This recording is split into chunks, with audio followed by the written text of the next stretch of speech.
আসসালামু আলাইকুম। মার্কেট আজকে 39 পয়েন্ট প্লাস করলেও লাস্টের দিকে কিন্তু আপনারা দেখেছেন মাইনাস হয়ে গেছিল অত্যাধিক সেল প্রেশারের কারণে। যাই হোক, শেষমেশ অ্যাডজাস্ট হয়ে ক্লোজ করেছে 6 পয়েন্টের কিছু বেশি প্লাসে। এখন ক্যান্ডেলের চেহারাটা কিন্তু ইনভার্টেড হ্যামার হয়ে গেছে। বুলিশ ক্যান্ডেলের দুইটার পরে ইনভার্টেড হ্যামার, এই ক্যান্ডেলটা তো এখানে ভালো না। অর্থাৎ অবস্থান এবং ক্যান্ডেলের চেহারা ভালো না। মানে আপনারা জানেন যে উপরে যদি দুর্বল হয়ে যায়, অর্থাৎ উপরে শ্যাডো অনেক বেশি হয়ে যায়, উপরে বলতে মানে কয়েকটা সবুজ ক্যান্ডেলের পরে বলতে উপরে বোঝাচ্ছি। তো এইখানে যদি ক্যান্ডেলের উপরে শ্যাডো অনেক বেশি হয়ে যায়, তখন নিচে অনেক বডি ছোট হয়ে যায়, তখন কিন্তু এটা দুর্বল ক্যান্ডেল হিসাবে সাব্যস্ত হয়। তবে যদিও এখানে সব জায়গাতেই অন্যান্য অ্যাপস ওয়েবসাইটের কথাও, তো এইখানে কিন্তু আপনার নিচে শ্যাডোটা দেখা যাচ্ছে না।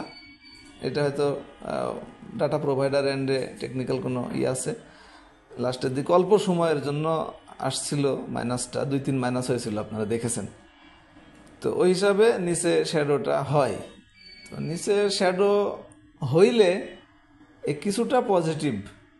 এমনি তো অবস্থান এবং চেহারা দুর্বল, এটা তো আপনারা পরিষ্কার বুঝতে পারছেন।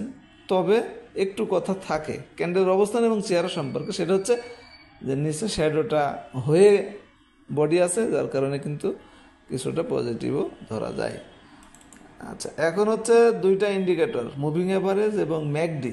গতকালকে বাই সিগন্যাল এসেছিল, এখনও বাই সিগন্যালের উপরেই আছে, অর্থাৎ নিচে নামতে তো কিছু সময় লাগেই, আপনারা জানেন। মুভিং অ্যাভারেজের 14 দিনের ভ্যালু 5172, বাট মার্কেটের প্রাইস কিন্তু 5202। আর ম্যাকডির অবস্থানটা ট্র্যাক করার জন্য আমরা যেটা দেখি সেটা হলো হিস্টোগ্রামের বার। সেটি উপরে ক্রিয়েট করেছে এবং উপরে বা নিচে যেদিকে ক্রিয়েট করে অবশ্যই সেদিকে কিছুদিন হলেও থাকে, এই হিসাবটাও আপনারা জানেন। তো আজকে কিন্তু সেই হিস্টোগ্রামের সবুজ বারটা আরও লম্বা এবং কালারটা গাঢ়, সেটি কিন্তু ধরে রাখছে, যেটি পজিটিভ এবং মার্কেটকে টেস্ট করার জন্য সেটি খুব ভালো কার্যকরী। আরেকটা যেটা থাকে কুইক ডিসিশনের জন্য, সেটা হচ্ছে আপনার ভলিউম। গতকালকে 428 কোটি টাকা থাকলে আজকে অলমোস্ট 500 কোটি টাকা, যেটি কিন্তু বাড়ার যে ধারাবাহিকতা, অর্থাৎ হঠাৎ করে যে বেড়ে যাওয়া, সেইটার মধ্যে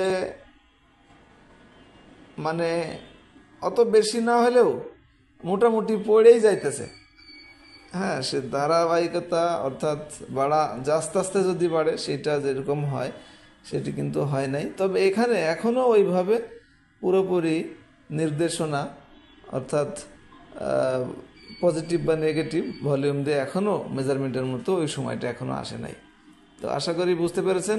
এখন সবচেয়ে বড় কথা মার্কেটে যেটা হচ্ছে, এইখানে এই যে 5240-এর আশেপাশে আজকে কিন্তু 39 পর্যন্ত গেছিল, এই যে 35-এর 30-এর উপরে, 40-এর নিচে বা 40-এর আশপাশে, এই জায়গাটা কিন্তু বারবার অনেকবার আপনার এখানে এই যে উপরের এইগুলা দেখলে দেখবেন শ্যাডোগুলা বারবার টাচ করে ঘুরে আসতেছে। তো এইখানে যদি ধরেন আগামীকালকেই বা এইখানের আশপাশে যদি একটা ছোট কারেকশন একদিনের দিয়ে আবার যদি ব্রেকআউট করে খুব ভালো স্পিড নিয়ে চলে যেত, টার্নওভারটা বাড়তো, তাহলে কিন্তু তখন মার্কেট সম্পর্কে একটা কনফিডেন্স আসতো।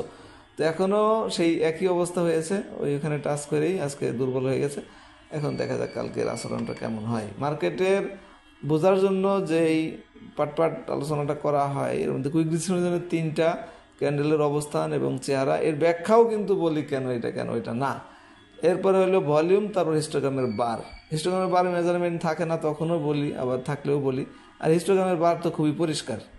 এরপর হলো 2টা ইন্ডিকেটর এবং সাপোর্ট রেজিস্ট্যান্স, এই 2টাও আলোচনা করা হয়েছে। আশা করি বুঝতে পেরেছেন। এখন এই মার্কেটে কিন্তু ব্যবসা কেউ করতেছেন, আর সবচেয়ে বেশি কার্যকরী কোন লিস্ট থেকে কিনলে হচ্ছে সেটাও কিন্তু আপনারা দেখছেন বেশ কয়েকদিন ধরেই।